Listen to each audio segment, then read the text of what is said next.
হরে কৃষ্ণ। আপনারা দেখছেন 64 মহন্ত সমাধি বৃন্দাবন গোবিন্দজি মন্দিরের আগে। তো আপনারা দর্শন করুন 64 মহন্ত সমাধি।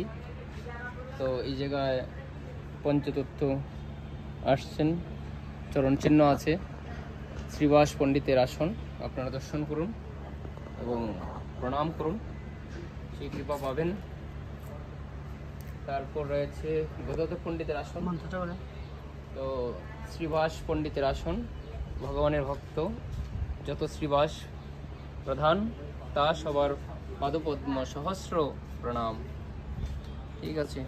তারপর রয়েছে গদাধর পণ্ডিতের আসন। গদাধর আদিপ্রভুর শক্তি অবতার, অন্তরঙ্গ ভক্ত করি গণন যাহার। দর্শন করুন। হ্যাঁ, বান্দর। তো তারপরে শ্রী কৃষ্ণ চৈতন্য মহাপ্রভুর আসন।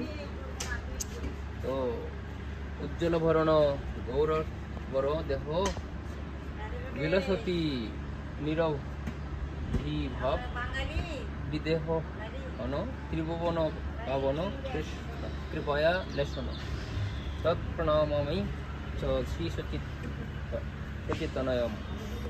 তারপরে রয়েছে গোবিন্দ দাস পণ্ডিত সমাধি।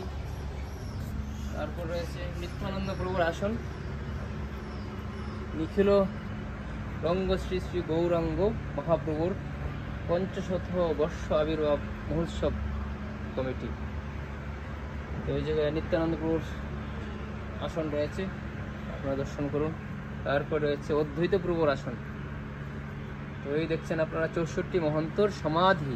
জয় 64 মহন্ত সমাধি কি, বৃন্দাবন ধাম কি, হরি বল। জয় জয় শ্রী রাধে শ্যাম।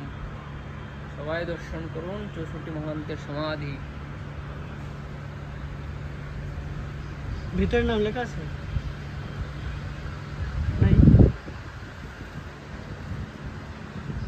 সমাধি সেরকম লেখা আছে, কতগুলো দেখাবো। গরম পা পড়ে যাচ্ছে। বৃন্দাবন ধাম কি, হরে কৃষ্ণ। আপনারা আসুন, দর্শন করুন। একবার দূরে দাঁড়িয়ে পা পড়ে যাচ্ছে। হরে কৃষ্ণ। আপনারা দেখতে পাচ্ছেন, দেখুন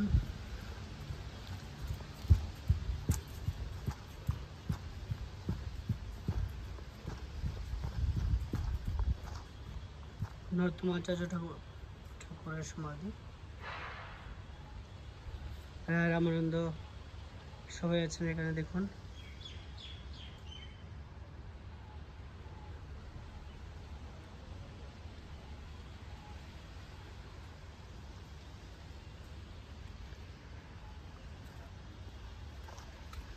পা পুড়ে যাচ্ছে গরমে, বাদরে ভয় যাচ্ছে, ফোনটা লুকে যাচ্ছে। ক্ষমা করবেন, আর দেখাতে পারছি না, হঠাৎ করে বাদ চলে আসবে। হরে কৃষ্ণ।